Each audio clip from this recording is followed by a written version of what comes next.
Haleluya. Shalom. Saya percaya Allah kita luar biasa. Amin. Sebenarnya saya nggak tahu Tian akan nyanyi lagu apa saudara, tapi salah satu lagu yang pengen nyanyi memang lagu ini tadinya begitu ya. Tapi nyanyinya refnya doang sebenarnya tadinya gitu. Ternyata dia sudah nyanyi ya. Jadi memang pasti Roh Kudus yang bicara, biar kita agak ngeroh kelihatannya saudara ya. Pasti karena Roh Kudus lah kita bicara ya. Nah di sesi satu ini saya ingin ajak saudara bicara tentang satu tema namanya kesempatan baru saudara ya. Nah saya percaya ketika memasuki bulan yang baru, minggu yang baru adalah sebuah kesempatan bagi Anda dengan saya. Persoalannya adalah kesempatan itu menjadi baik atau tidak, nah kita yang akan mengelolanya, kita yang akan mengerjakannya saudara ya. Mari kita membaca Efesus pasal yang kelima ayat 15 dan 16. Efesus pasal yang kelima ayat 15 dan ayat yang ke-16 ada di HP Suci kalau Anda buka boleh, tapi biasanya suka kelewatan WA Suci saudara ya. Suka akhirnya salah baca ya. Jadi kita lebih baik baca di LCD Suci. Ini LED ring sudah ganti, udah LED ya. Baca bersama dengan saya 2, 3. Karena itu perhatikanlah dengan seksama bagaimana kamu hidup. Janganlah seperti orang bebal tetapi seperti orang arif. Dan pergunakanlah waktu yang ada. Karena hari-hari ini adalah, jadi waktu nyanyi lagu itu enak ya. Sekalipun aku dalam lembah kelam, ku tak takut sebab kau besertaku. Kan ada waktunya memang ya. Sekalipun badai topan datang menerpa, ku tak gentar sebab kau. Amin. Ada waktunya, hidup itu ada waktunya saudara. Ada situasi begitu. Tapi Alkitab mencatat hari-hari ini tuh semakin jahat katanya. Memang hari ini makin baik sebenarnya saudara. Bapak Ibu yang mungkin sekitar tahun 70, 80 atau 60 baru lahir, maka Anda akan menyadari bahwa tahun-tahun sekarang itu lebih baik. Dulu untuk telekomunikasi susah, ketemu orang susah, bercakap-cakap dengan orang atau anak harus pakai surat, betul saudara ya. Kirim transfer dulu nggak kayak sekarang, tinggal pakai handphone langsung TF. Kata anak sekarang namanya TF saudara ya. Dulu saya nggak ngerti apaan sih, transfer ternyata saudara ya. Kalau dulu pakai kita ke kantor pos, pakai wesel saudara ya. Agak sulit saudara ya. Rasanya nggak mudah begitu rasanya ya. Tapi sekarang jauh lebih enak saudara ya. Dulu belanja harus jalan, sekarang kalau lagi males cukup pakai aplikasi saudara ya. Kayaknya sekarang tuh lebih enak. Tapi jujurnya juga sekarang buat orang jadi makin jahat. Sifat dunia ini ternyata bukan semakin baik, harus semakin jahat. Kalau Anda kemarin kami pelayanan di KTC, saudara di mall KTC, di belakang kami kemarin Kodamar sempat ada ribut saudara ya. Ada bom begitu meledak karena pembulian. Jadi anak itu melakukan karena rasa dibully, tertekan, akhirnya meledaklah saudara ya. Ternyata bully itu nggak hanya lewat sekolah, maksudnya ditekan, ketemu, kamu dihajar, bukan cuma gitu. Ternyata di Amerika Serikat beberapa kali ada wanita umur 17 tahun, anak umur 18, ada yang 16 tahun bunuh diri lompat dari gedung sekolahnya, ada yang gantung diri, pokoknya bunuh diri. Karena kenapa? Karena di email. Jadi dari email itu ada 2.000 ribuan email ngomong kamu jahat, bodoh, kamu gak ngerti apa-apa. Terus loh ya. Kadang-kadang di DM begitu ya. Wah ini jahat loh ya. Mungkin secara fisik gak kelihatan dibully, tapi secara digital dibully loh ya. Wah ini hari-hari yang ngeri loh ya. Tapi bicara hari, bicara waktu menarik loh ya. Bapak Ibu dikasih Tuhan Yesus, dalam tradisi Yunani ada 3 hal yang tidak akan pernah kembali. Dalam tradisi Yunani ada 3 yang tidak pernah kembali. Yaitu pertama adalah perkataan. Begitu Anda salah ngomong kepada anak saudara, kepada pasangan saudara, kepada orang tua saudara, nggak bisa diambil. Salah ngomong, perkataan. Betul saudara ya? Satu kali Gubernur Bank Federal Amerika Serikat, katanya istilahnya slip of tongue, salah bicara, cuman bercanda. Gara-gara bercanda, harga saham turun 5% saudara ya. Turun langsung kan, kaget semuanya. Hanya gara-gara salah ngomong. Maka katanya hati-hatilah waktu bicara, karena perkataan saudara itu bisa mempengaruhi banyak orang. Apa yang tidak bisa kembali? Yang kedua adalah waktu. Ternyata sudah November. Betul nggak saudara ya? Sebentar lagi Desember, kita harus buat resolusi. Oke, resolusi. Ternyata 70% orang membuat resolusi akhir tahun kepada tahun yang baru adalah turun berat badan. Biasanya saudara. Dan puji Tuhan Januari, Februari dilakukan. Mei udah mulai enggak. November gemuk lagi saudara ya. Jadi itu katanya saudara. Jadi resolusi itu paling dicari orang. Waktu itu maksud saya nggak bisa kembali. Dan yang tidak bisa kembali adalah kesempatan. Nah, bedakan antara waktu dengan kesempatan, saudara. Waktu itu jam urutan kronologi yang jalan terus. Dari jam 1 sampai jam 24. Begitu lewat jam 1, jam 2, jam 3, jam 4, lewat. Gak bisa kembali. Tapi kesempatan bisa datang 2 kali. Kesempatan bisa datang 3 kali. Tapi yang 1 dan 2 sudah hilang. Itu persoalannya. Nangkep ya? Kalau waktu gak bisa kembali lagi. Mungkin kesempatan untuk mengampuni bisa datang hari ini. Karena setelah dengar khotbah. Mungkin kesempatan makan, oh iya sama mami aku udah lama gak makan bareng. Nah aku mau makan bareng hari ini. Karena udah 2 bulan di tugas luar kota gak pernah makan bareng. Ada kesempatan kedua. Tapi kesempatan pertama, ketiga udah hilang. 3 yang bisa hilang. Kita mesti hati-hati. Itulah kenapa semoga saudara kalau Anda bisa kebaktian hari ini, bukankah ini kesempatan yang baru? Amin. Karena kenapa yang khotbah pasti bagus hari ini, pasti bagus. Percayalah.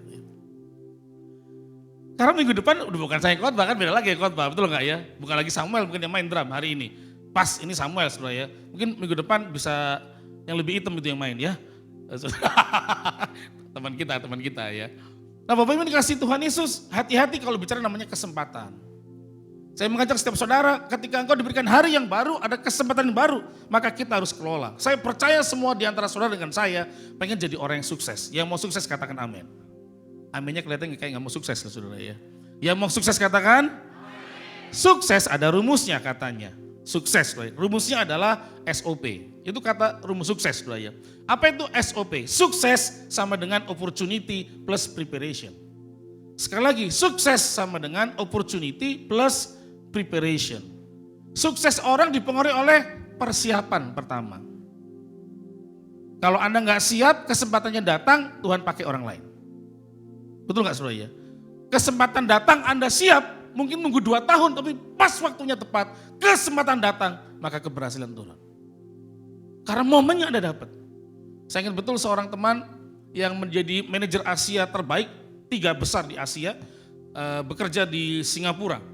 Dan kemudian karena rasa panggilan Tuhan, akhirnya dia keluar dari pekerjaannya, dia bilang sama istrinya, saya terima panggilan Tuhan. Terus gimana? Kita pulang ke Jakarta. Waktu pulang ke Jakarta, sama sekali tidak bekerja saudara ya, mulai doa puasa, mulai tanya sama Tuhan mesti ngapain, Tuhan bilang bikin khotbah. Dan dia mulai bikin khotbah saudara. Bikin khotbah, hari pertama gak ngerti gimana caranya, tutorial, dia bikin lagi, catat gitu ya, data, terus baca buku, tulis lagi terus sampai kira-kira hampir 2000 bahan khotbah dia tulis. Dan puji Tuhan gak pernah diundang khotbah.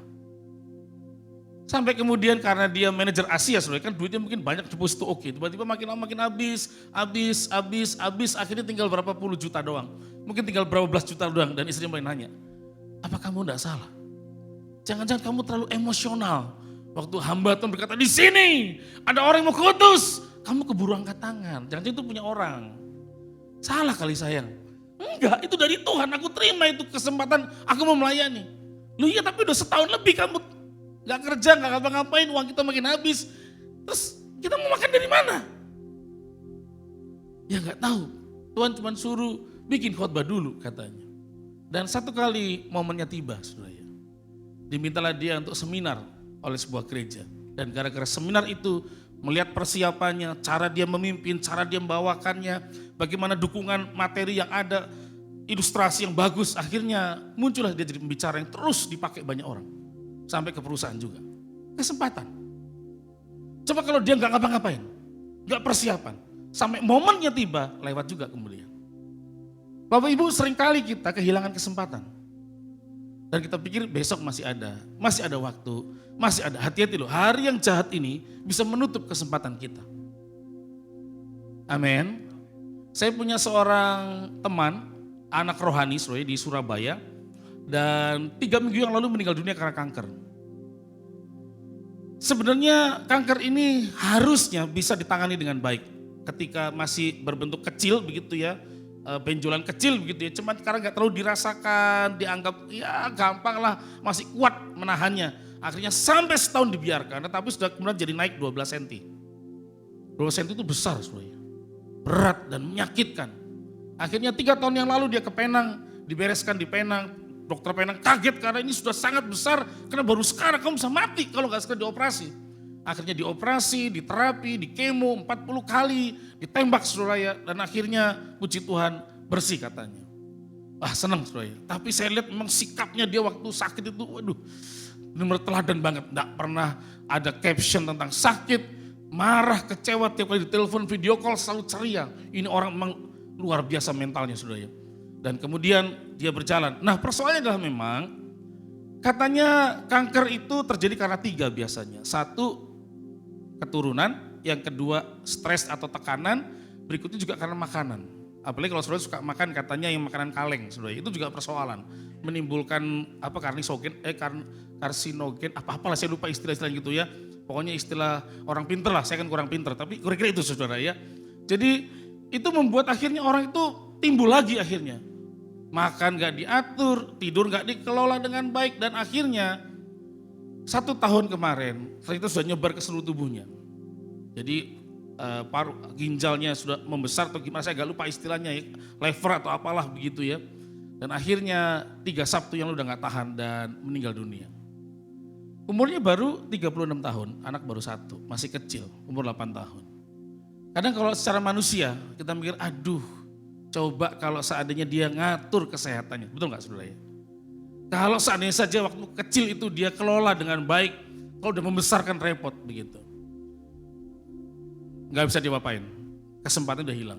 Tapi yang menarik adalah saat kebaktian penghiburan Bapak Ibu. Sepanjang saya menghadiri seluruh kebaktian penghiburan dari jemaat biasa, maaf ya jemaat gak punya apa-apa, sampai yang punya apa-apa, dari pendeta besar sampai pendeta yang tidak besar, pendeta yang berat dan kurang berat badannya, saya datang saudara. Dan baru kali ini saya menemukan yang berbeda. Memang beliau ini adalah wanita pemain drum saudara. Dan untuk gereja 1 jam saja di Surabaya pada awalnya, beliau ini adalah koordinator pemain musiknya saudara. Ternyata dia ini pada masa dimana dipakai itu luar biasa, dia itu sedang bergaul dengan banyak pemusik lain. Jadi hampir seluruh Surabaya itu kenal dia dan dia kenal banyak pemusik. Waktu meninggal dunia cuma disediakan 1 keyboard. 1 keyboard saja. Pemusik datang, loh cuma keyboard doang, gak ada main bass. Yaudah saya bawa bass, pulang bawa bass. Pemainnya lihat main gitar, lu gak ada gitar, main gitar datang. Gak ada drum pad dan semuanya datang tiba-tiba saudara. Saksofon datang, pemain biola datang, semua datang. Dan baru kali itu saya lihat kebaktian jemaat biasa, pemain musik biasa menurut saya. Dari yang cuma 1 ruangan, dibuka 1 ruangan gak cukup, sampai 3 ruangan dibuka karena orang mau datang beri penghormatan terakhir. Ternyata di kesempatan terakhir hidupnya, dia membuktikan hidup saya berarti. Bapak Ibu, kesempatan akan hilang. Amin. Tapi kalau besok Anda masih hidup, berarti ada kesempatan baru. Amin. Alkitab mencatat bagi apa yang harus kita lakukan, diingatkan. 1, jangan jadi orang yang bebal. Siapa itu orang bebal? Orang yang tidak bijaksana, orang yang bodoh, atau enggak punya hikmat. Apa itu hikmat? Hikmat itu mengerti dan memahami bagaimana menjalani hidup, sehingga enggak jatuh di tempat yang sama berkali-kali. Itu orang bebal. Orang bodoh itu karena ketidaktahuan. Bebal itu sudah tahu tempat itu salah, tetap begitu terus. Itu orang bebal. Jangan jadi orang bebal. Orang bebal dalam perjanjian mengatakan Allah itu enggak ada, makanya hidup sembarangan. Saya tahu masih akan kaya, masih akan diberkati, saya pasti bisa dengan kekuatan sendiri. Lupa, Tuhan punya rancangan yang berbeda bagi setiap orang. Apa itu orang bebal? Orang bebal itu hidup tanpa kompas rohani, sehingga sembarangan. Tadi kita mendengar tentang Musa, bagaimana Musa pengennya apa? Tuntunan Tuhan, enggak mau tuntun malaikat. Oh jelas. Kita bisa dituntun oleh AI, saudara, haleluya. Kemarin ini ada berita agak menghebohkan, saya baca di Reels, saudara ya, bahwa AI membuat membuat airline rugi katanya. Katanya loh ya, saya juga nggak tahu katanya saudara ya. Belum pernah coba, tapi saya akan coba saudara ya. Katanya AI bisa nolong saudara kapan beli tiket terbaik dan mendapatkan tiket termurah, itu katanya saudara ya. Jadi misalkan saya mau pergi ke Shanghai, dari Shanghai saya mau ke Beijing, tanggal sekian dari Beijing balik ke Jakarta. Nah, kira-kira tanggal berapa sih paling dapatnya kalau beli jam berapa? Karena ternyata dibaca algoritmanya. Terus saya punya teman tour and travel, ternyata kenapa mereka pilihnya malam tour and travel? Karena biasanya pada malam hari ada kemungkinan orang beli itu batal. Nah pas batal masuk di situ. Di kotak kosong langsung diambil, gitu katanya saudara. Ini kata dia loh ya, kata yang tour and travel. Tapi AI bisa ngebaca tuh. Waduh ngeri gak saudara? Karena kita gak perlu Roh Kudus tiba-tiba jangan-jangan. Sepanjang ada DeepSeek, ada Gemini, ada ChatGPT, waduh darah Yesus. Kita malah gak dekat sama Tuhan tiba-tiba saudara. Saya pengen jodoh, saya keluarga Batak, dari keluarga Siburuan. Lebih dengan, aduh ngeri kan saudara nanya begitu terus saudara ya. Gue dari keluarga Asoy, Apoy, enggak, kan itu kan tergantung orang kalau itu ya saudara ya.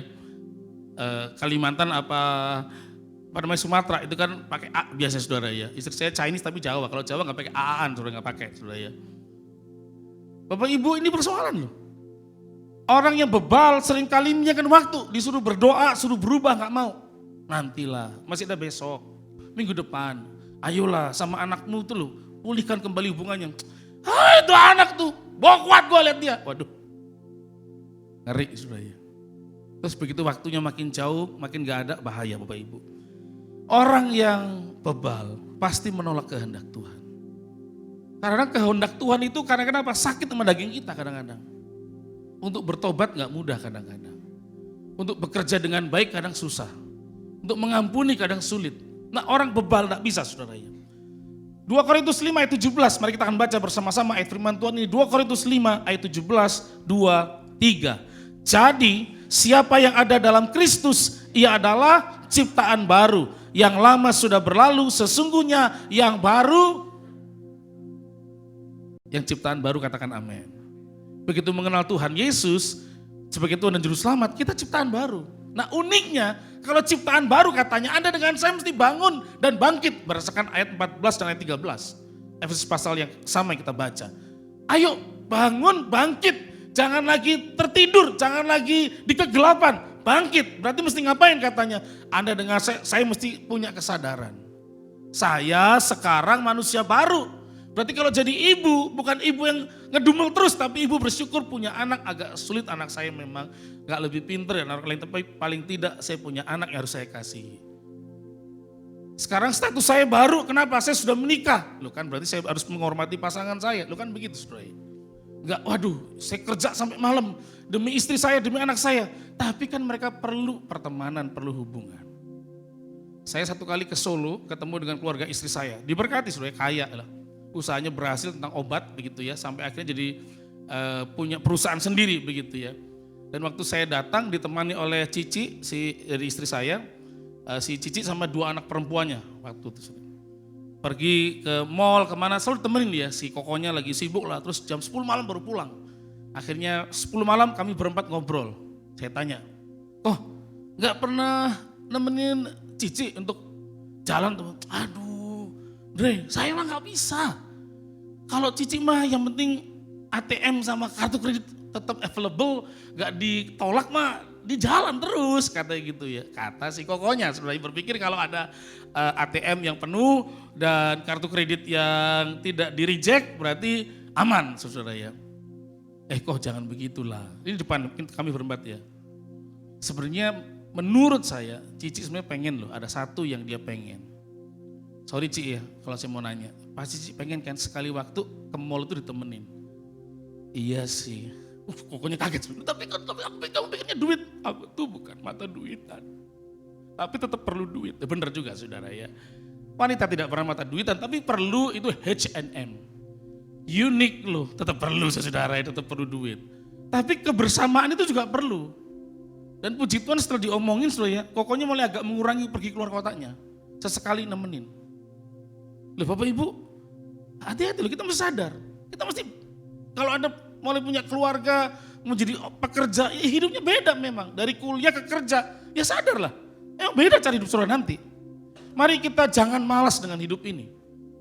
Karena kemalasan gak bawa berkat buat apa-apa. Betul gak saudara ya? Apa sih tanda orang malas? Cuma dua, banyak menunda, banyak alasan. Orang itu sudah ciri orang malas biasanya. Ayo Bapak Ibu yang dikasih Tuhan Yesus, kita mengerjakannya sekarang sebagai orang-orang yang bukan orang bebal, tapi orang bijaksana. Karena kenapa? Kalau nggak sekarang, orang yang melakukan terlambat, saudara. Saya ingat betul satu kali ketika saya waktu kuliah S1 di Kota Malang, saudara, di asrama, sekolah teologi. Di sekolah teologi itu punya aturan. Begitu kamu masuk pertama kali, tidak boleh pacaran. Kalau ketahuan pacaran kena demerit, itu kena hukuman, saudara ya. Jadi kalau tiba-tiba teman satu angkatan kita kayaknya cantik, ganteng, oke. Dulu saya rambutnya penuh, saudara, nggak kayak gini, saudara. Jadi cukup menjadi idola juga lah, saudara. Waktu itu karena pemain basket, saudara ya. Jadi jangan lihat sekarang, waktu itu aja, waktu itu, saudara. Bayangkan saya ada rambut hitam gitu ya, agak maju, tarik ke tengah, kira-kira gitu, saudara ya. Dan terus kemudian saya sudah jadi pelayan Tuhan di gereja saya, saudara. Jadi pembicara juga sejak usia umur 17 tahun. Jadi waktu masuk di situ, ya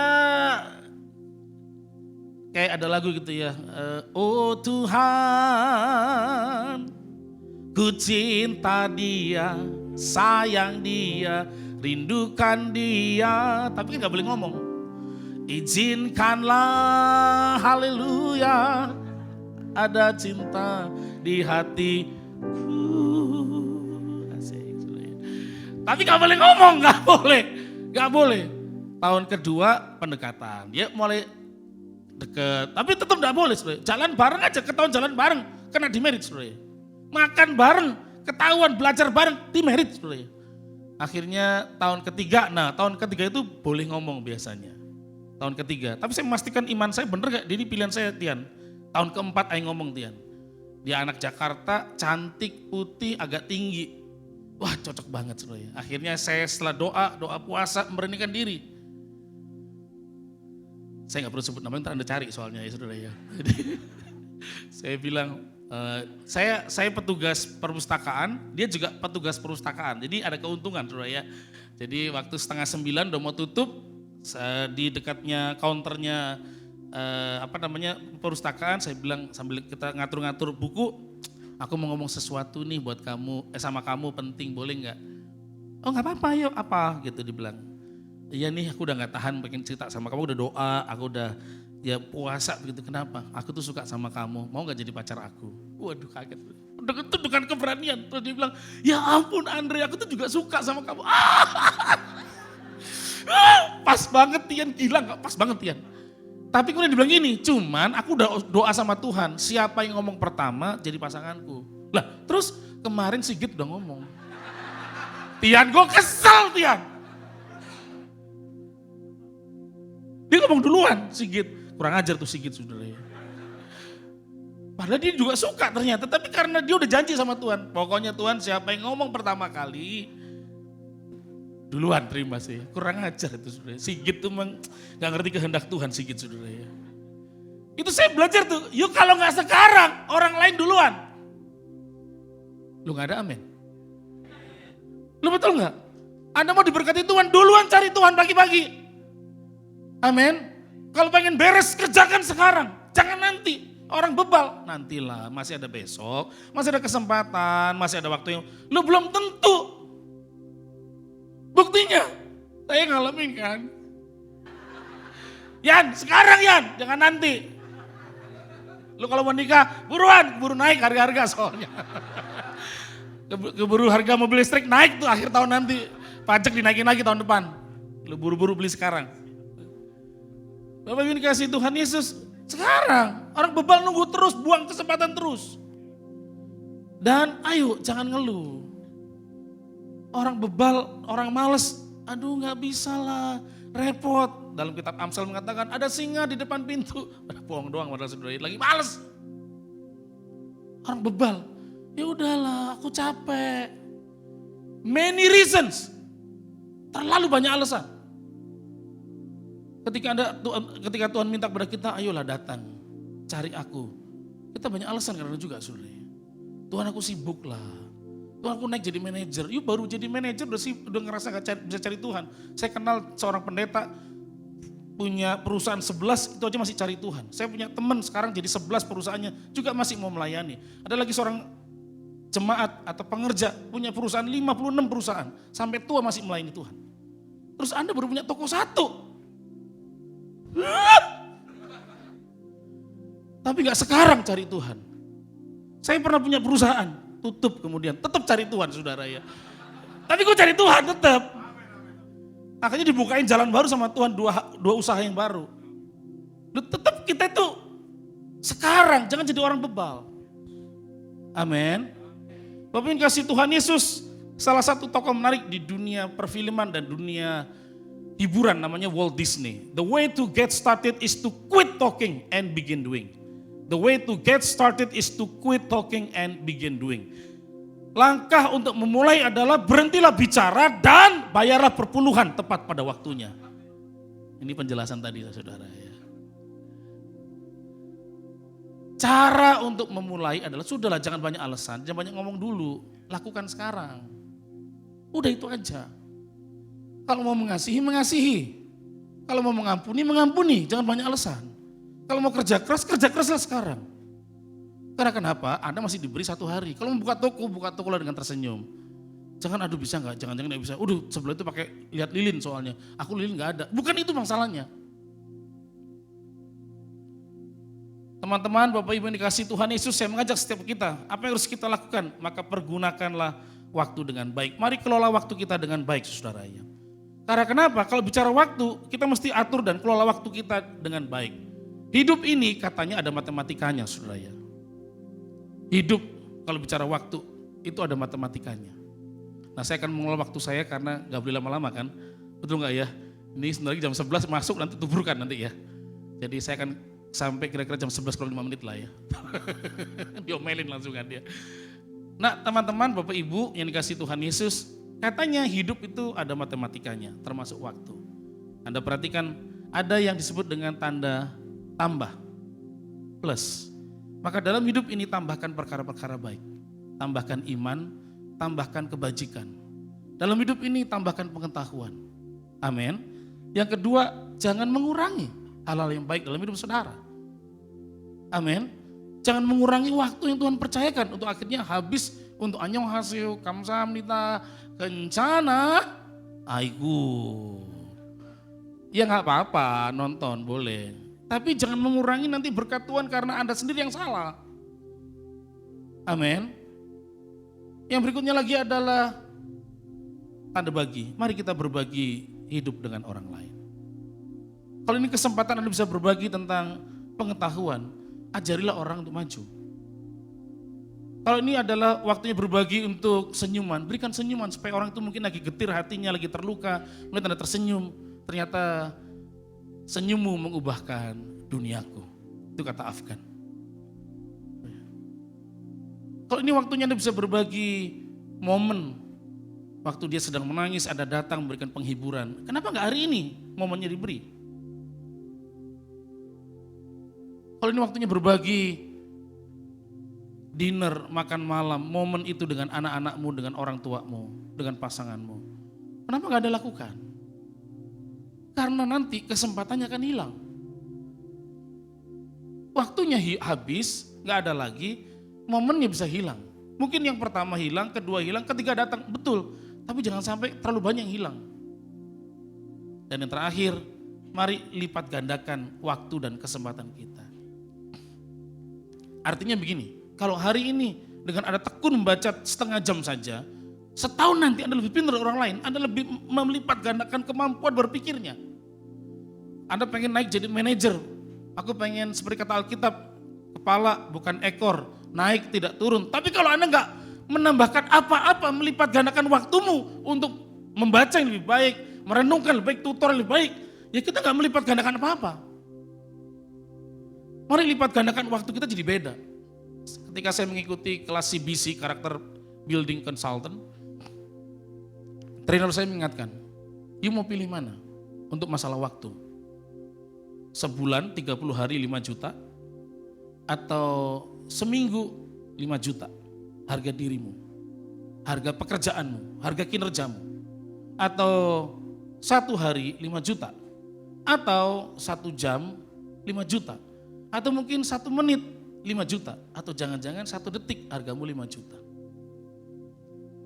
Saya dulu sering gitu ya, aku dulu suka main basket, aku sering kali cerita itu kan, tentang basket. Karena saya suka basket, anak saya kemarin, ayo Pi tanding sama aku Pi, yang kecil ya, karena lagi suka main basket.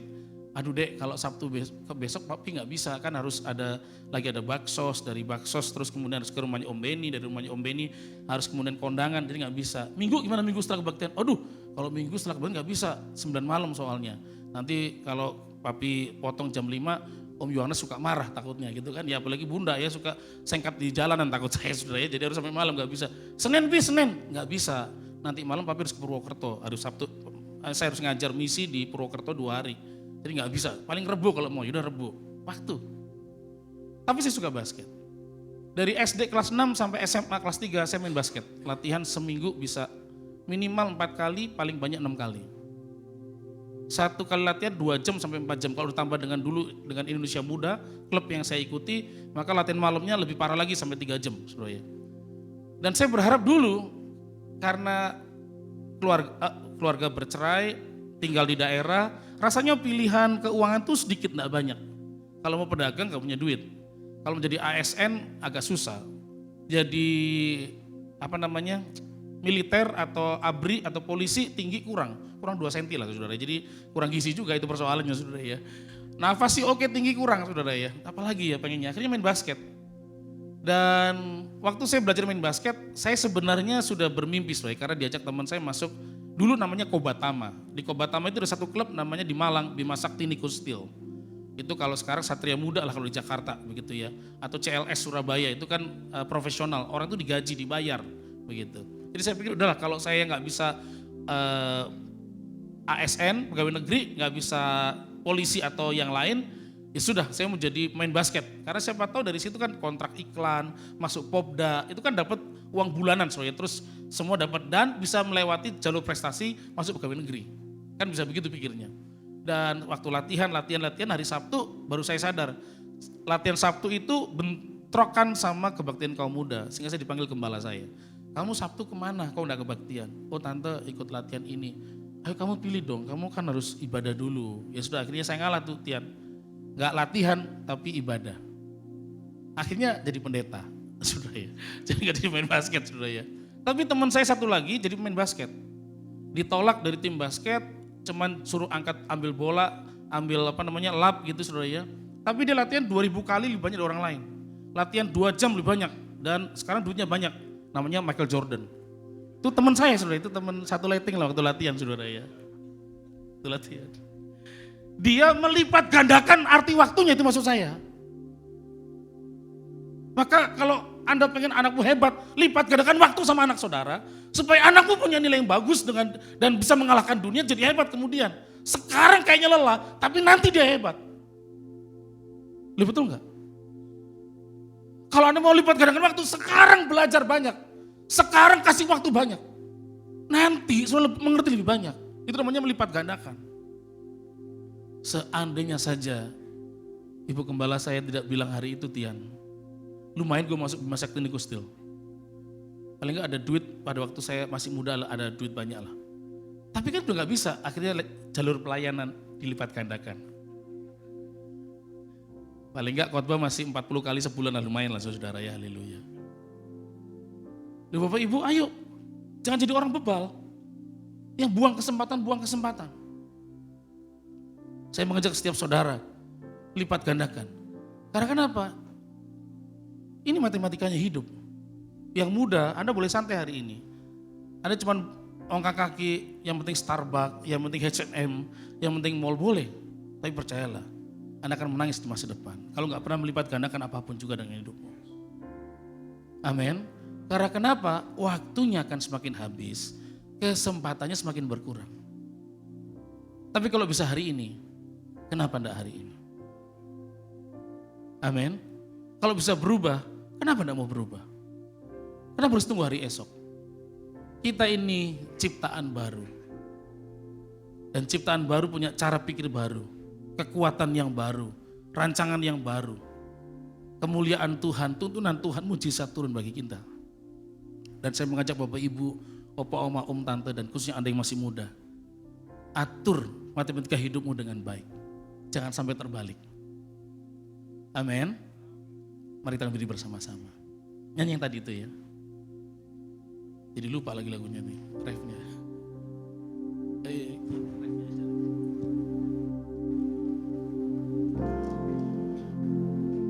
Kok lupa?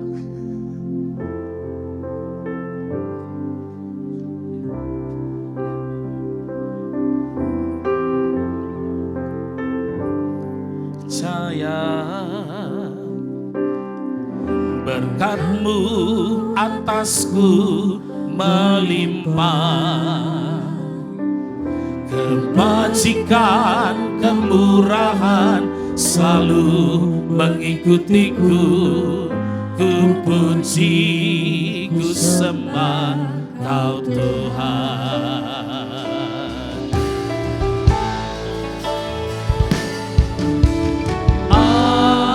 Aku percaya berkat-Mu atasku melimpah, kebajikan, kemurahan selalu mengikutiku. Ku puji, ku sembah. Kami percaya Tuhan.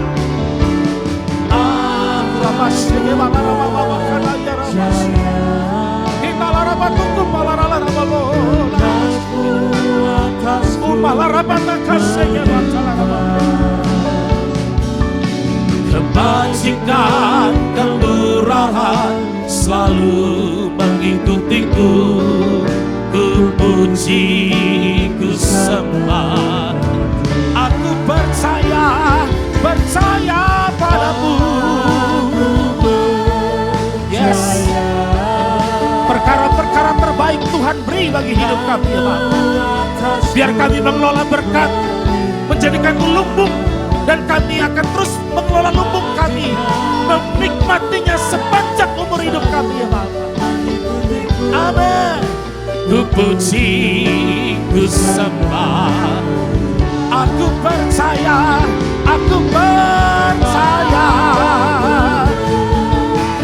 berkat-Mu atasku.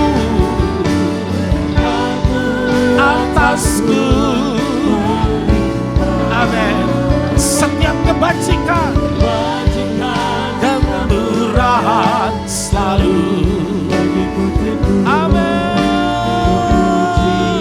Ya, haleluya, haleluya. Aku percaya. Ini yang kami terima, berkat-Mu atas kami, atasku. Amin, amin, amin. Kebajikan, kemurahan selalu mengikutiku. Ku puji, ku sembah. Tuhan, urapan-Mu turun bagi setiap kami, menjadi pribadi yang lebih bijaksana lagi ya Bapa. Kami bukan orang bebal yang hidup dengan kebodohan, tanpa kompas rohani. Kami melakukan dosa, kesalahan yang sama, tapi kami mau dipulihkan oleh Tuhan. Sehingga hari-hari depan yang Tuhan percayakan, hari yang kami kelola dengan kelimpahan, pertolongan, anugerah Tuhan. Sehingga kami melipat gandakan waktu yang Tuhan percayakan, jadi lebih berarti lagi, lebih berharga lagi dalam kehidupan kami ya Bapa. Tuhan ampuni kalau kami mulai malas, kami mulai tidak ada kompas rohani petunjuk iman. Tuhan ampuni kami mau bersandar kepada Tuhan. Sehingga setiap pagi kami bangun hidup kami dengan Tuhan. Engkau yang menuntun setiap kali keluar dari rumah kami. Engkau berbicara, menguasai kami ya Bapa. Sehingga seluruh sikap kami, sikap para pemenang. Bukan orang yang mudah marah, bukan orang yang mudah ngambek atau baper. Tapi kami pribadi yang kuat di dalam Tuhan. Mari Tuhan urapi setiap rumah tangga hari ini. Sehingga hidup kami mengikuti tuntunan Tuhan. Rancangan terbaik dari Tuhan diturunkan atas setiap kehidupan kami. Tuhan ampuni kami, Tuhan ampuni kami. Kuduskan kami kembali dalam hadirat-Mu ya Bapa. Urapi setiap kami hari dari yang muda sampai yang lanjut usia. Setiap kesempatan yang Tuhan beri, kami akan mengelolanya dengan baik ya Bapa. Membawa kemuliaan Tuhan hadir di rumah kami, dalam kehidupan kami, dalam perjalanan kami ya Bapa. Kami percaya kepada Tuhan. Percaya kepadamu Tuhan, perkara-perkara baik Tuhan sediakan dalam seluruh hidup kami. Berkati kami Tuhan, dan terlebih lagi Diberkatilah kami yang mau melakukan firman Tuhan. Di dalam nama Tuhan Yesus. Setiap kita yang mengasihi Tuhan, mari bersama-sama katakan. Amin, amin, amin, amin. Tuhan Yesus berkati saudara. Sekarang terima berkat Tuhan. Kasih karunia berlimpah-limpah daripada Allah Bapa di dalam Anak yang tunggal Yesus Kristus. Persekutuan yang manis dengan Roh Kudus menyertai kita semua. Mulai hari ini sampai Tuhan Yesus datang menjemput kita di awan-awan. Dan bahkan sampai selama-lamanya. Yang percaya bersama-sama katakan, amin.